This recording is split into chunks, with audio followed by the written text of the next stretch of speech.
Selamat pagi, saudaraku yang dikasihi oleh Tuhan Yesus. Jikalau kita harus menghitung berkat-berkat Tuhan satu hari saja, kita tidak akan sanggup untuk melakukannya. Apalagi kalau kita harus menghitung semua berkat Tuhan sepanjang hidup kita sampai hari ini. Karena itu bersyukurlah kepada Tuhan.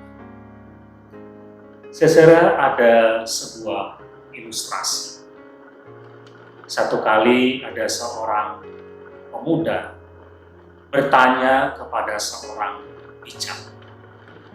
Pertanyaannya begini: kalau ada seseorang jatuh ke dalam air di laut, apakah ia akan mati? Maka orang bijak itu menjawab demikian: tidak, dia tidak akan mati karena dia jatuh ke dalam air di laut.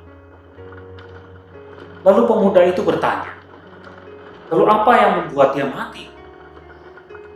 Maka orang bijak itu mengatakan, yang membuat dia mati adalah kalau dia tidak keluar dari air itu, atau kalau dia tetap berada di dalam air itu. Saudara, ilustrasi ini ingin mengajar kepada kita tentang kehidupan kita. Demikian juga dengan kehidupan kita, khususnya kaitannya dengan dosa. Setiap orang punya kelemahan, punya keterbatasan. Dia bisa jatuh ke dalam dosa. Tetapi saudara, yang membuat kita binasa adalah kalau kita tetap hidup di dalam dosa. Kalau kita tidak keluar dari dosa, itulah yang membuat kita binasa. Saudara, firman Tuhan yang tertulis di dalam Roma pasal yang ke-6 ayat 1 dan ayat 2 mengatakan demikian. Jika demikian, apakah yang hendak kita katakan? Bolehkah kita bertekun di dalam dosa supaya semakin besar kasih karunia itu? Sekali-kali tidak. Bukankah kita telah mati bagi dosa?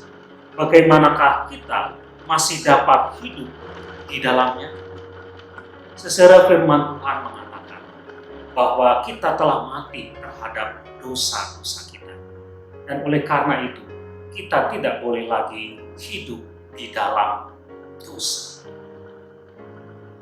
Dari firman Tuhan ini kita belajar. Setiap orang memang bisa jatuh ke dalam dosa. Tetapi yang tidak boleh adalah kalau dia membiarkan hidupnya dikuasai oleh dosa. Dia membiarkan hidupnya tetap di dalam dosa. Karena orang-orang yang tetap di dalam dosa, dia akan binasa. Oleh karena itu, ketika kita berbuat salah, ketika kita berbuat dosa, kita harus keluar.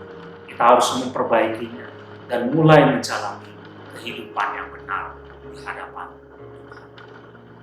Amin.